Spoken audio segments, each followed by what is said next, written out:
दोस्तों इस वीडियो में मैं आपको बताऊंगा कि फर्स्ट यूनिट टेस्ट आपके लिए क्यों इंपॉर्टेंट है, फर्स्ट यूनिट टेस्ट में मेरी क्या स्टोरी है, फर्स्ट यूनिट टेस्ट में मैंने कितने मार्क्स स्कोर किए, फर्स्ट यूनिट टेस्ट से मेरे यूनिवर्सिटी में टॉप करने का क्या रिलेशन है। हर एक चीज मैं यहाँ पे बताने वाला हूँ। हो सकता है कि ये वीडियो आपको एक प्रॉपर मोटिवेशन दे और आपके अंदर एक जुनून आ जाए, और हो सकता है कि ये आपके अंदर एक आग दे दे और जिससे आप पढ़ना स्टार्ट कर दो।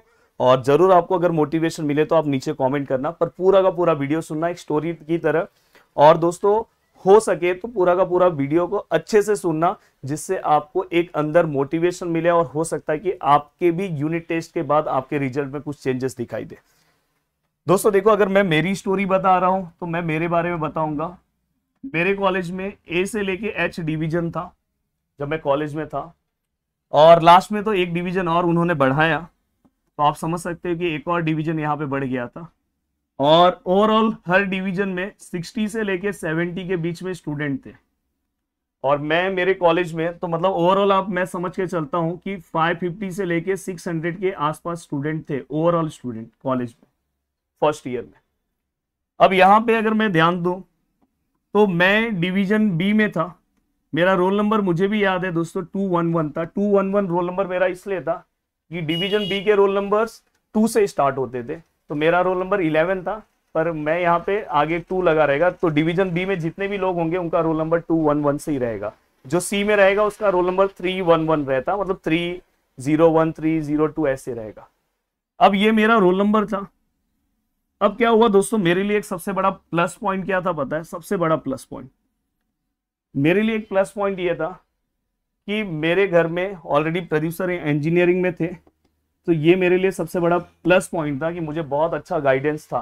मतलब कि मुझे सब चीजें पता थी कि भाई कौन सा सब्जेक्ट डिफिकल्ट है, कौन सा सब्जेक्ट में क्या करना है, ये सबसे अच्छा था।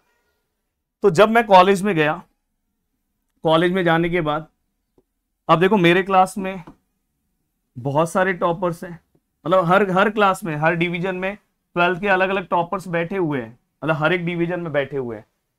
बट अब इन टॉपर्स में से कौन टॉपर्स बनेगा, क्योंकि अब सब किसी को नहीं पता कि कौन टॉपर्स है, क्योंकि इतने सारे स्टूडेंट है, 500 के आसपास स्टूडेंट है।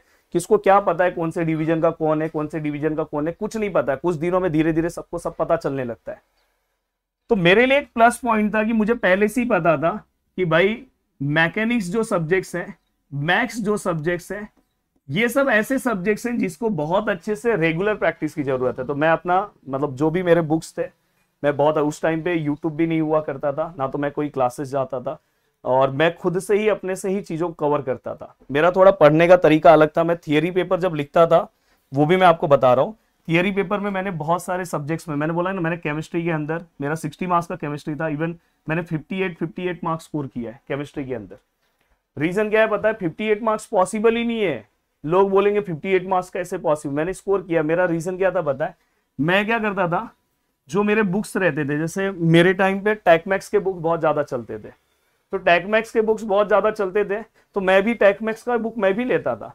बट मैं क्या करता था पता है? जैसे स्पेसिफिक जो टॉपिक्स हैं जिसका टेकमैक्स के अंदर प्रॉपर डायग्राम नहीं है, तो मैं क्या करता था, गूगल पे जाता था, मोबाइल फोन थे, गूगल पे जाके मैं क्या करता था, स्केच डायग्राम सर्च करता था। जैसे अगर समझो मुझे, अगर कोई प्रोसेस है, अगर समझो कोई भी प्रोसेस है, अगर समझो मुझे उस प्रोसेस का, अगर मुझे स्केच डायग्राम चाहिए, तो मैं क्या करता था, उस प्रोसेस का नाम लिखता था और उसका गूगल पे स्केच डायग्राम ऑफ जो भी प्रोसेस होता था वो मैं लिखता था। उसका स्केच डायग्राम मुझे मिल जाता था और उससे मैं उस स्केच डायग्राम का प्रैक्टिस कर लेता था। जब मैं मेरा आंसर्स लिखता था तो मैं प्रॉपर डेफिनेशन, ये मैं वैसे आपको एक वीडियो बनाऊंगा कि आंसर्स कैसे लिखते हैं, जिससे मैंने जो सब्जेक्ट्स में मार्क्स स्कोर किए हैं आप कैसे कर सकते हो। और मैं बीच में ना एक डायग्राम डाल देता था, यहाँ पे प्रॉपर मैं डायग्राम यहाँ पे लिख लेता था। जो जब पेपर चेकर के पास मेरा पेपर जाता था तो बाकी लोगों के पास, ये मैं यूनिवर्सिटी की बात कर रहा हूँ, ये तो बाकी लोगों के पास कैसा कि ये डायग्राम बाकी लोगों में नहीं दिखता था, मेरे में दिखता था। तो आप इंजीनियरिंग में हो तो आप रिसर्च करके बहुत सारी चीजें आप कर सकते हो, तो ये आपके लिए बहुत ज्यादा इंपॉर्टेंट है। अब मैं फर्स्ट यूनिट टेस्ट की मेरी स्टोरी बता रहा हूँ दोस्तों। पहला यूनिट टेस्ट ना मेरे कॉलेज में 50 मार्क्स का हुआ था। एक्चुअली हमारा भी 20 मार्क्स का ही रहना चाहिए, पर उन्होंने बाय मिस्टेक 50 मार्क्स का लिया, बाद में उन्होंने ऑन एन एवरेज उसको कन्वर्ट किया 20 मार्क्स में। अब 50 मार्क्स का यूनिट टेस्ट था, तो बहुत सारे लोग चीजों को बहुत ज्यादा सीरियस नहीं लेते थे, पर मैंने बहुत ही अच्छे से पूरे चीजों को मैंने सीरियस लिया था। अभी मेरे को पूरा का पूरा हर एक सब्जेक्ट के मार्क्स नहीं याद है, बट मुझे मैकेनिक्स के मेरे मार्क्स याद है। मुझे मैकेनिक्स के अंदर दोस्तों 49 मार्क्स थे। मैंने उल्टा लिखा है, यहाँ पे ऐसे लिखो, चलो 49 मार्क्स थे, और मतलब मेरे मैकेनिक्स के टीचर्स बहुत अच्छे थे। तो ये रीजन है कि मुझे बहुत ही अच्छे से पूरा का पूरा पार्ट, मतलब आउट ऑफ 50 मुझे 49 मार्क्स थे। और मेरे पूरे क्लास में अगर आप देखोगे मैक्सिमम स्टूडेंट फेल थे इस सब्जेक्ट्स के अंदर।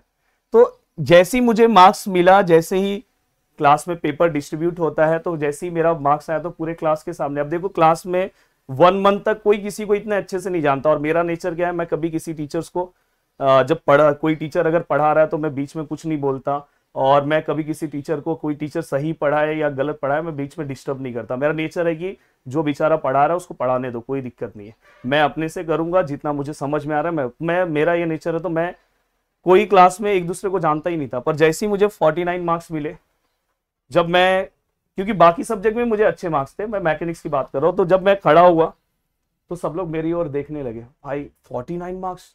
और इस सब्जेक्ट्स में सेकेंड हाईएस्ट मार्क्स कितना होगा दोस्तों? 21, सेकेंड हाईएस्ट मार्क्स। तो समझ जाओ कि मेरा और ये टारगेट कितना अलग है। बस मेरा रीजन क्या था, मैं रेगुलर प्रैक्टिस करता था, रेगुलर प्रैक्टिस करता था। मैंने बोला कि आज भी 12th क्लास के जो मेरे बुक्स हैं आज भी पढ़े हैं, चाहिए तो मैं आपको दिखा सकता हूँ। इंजीनियरिंग के भी सब चीजें मैंने अभी तक रखी है, कि मुझे पता था कि मुझे आगे बहुत अच्छा काम करना है। आज भी मेरे सभी है, मतलब इतने पुराने बुक्स सब मैंने रखे हैं। तो उस तरीके से आज भी मैं आपको जब पढ़ाता हूं तो मैंने उस टाइम पे जो जो मेहनत किया है, कुछ मैं ट्रिक्स लगाया था, वो चीजें मैं आपको दिखाता हूं। मैथ्स के अंदर मैंने क्या ट्रिक्स लगाया था, कैसे करा था, वो मैं आपको बताता हूं। अब दोस्तों यहाँ पे एक तो क्लास में मेरा इमेज बन गया। अब क्लास में क्या होता है कि अगर आपने फर्स्ट यूनिट टेस्ट में बहुत अच्छे मार्क्स स्कोर कर दिए तो एक टीचर के सामने भी इमेज बन जाता है, कि टीचर को पता लगने लगता है कि भाई ये बच्चा सच में कुछ अलग है।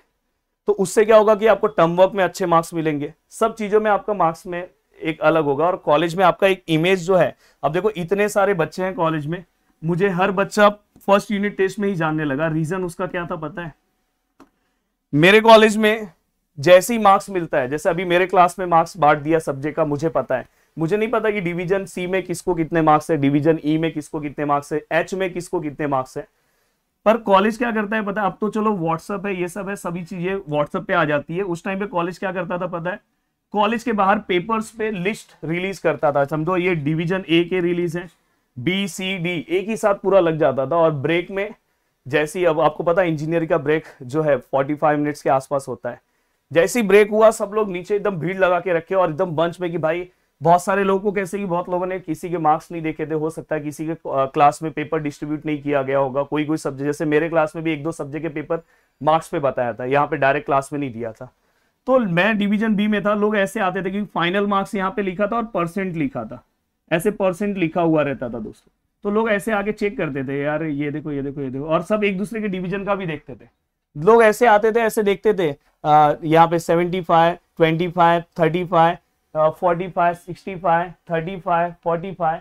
और जैसे ही वो बी डिवीजन में आते थे, मुझे कुछ 94 पॉइंट समथिंग या 95 पॉइंट समथिंग परसेंट था फर्स्ट यूनिट टेस्ट में। डायरेक्ट वो आते थे, ऐसे देखते थे 94%, और ऐसे सीधे देखते थे, भाई ये राहुल गिरी है कौन? डिवीजन बी में राहुल गिरी है क्यों? ये पूरे कॉलेज में एक जो आता था, मैं कहीं पे भी खड़ा रहता था, मेरे जैसे एक दूसरे का दोस्त कोई किसी का रहेगा, उसको आगे पूछता था, ये तेरे डिवीजन में राहुल गिरी कौन है? तो और मैं बाजू में ही खड़ा रहता था। तो इससे क्या होगा पता है? कि एक आपका कॉलेज में उसी दिन से लगभग पूरा कॉलेज मेरे को जानने लगा था।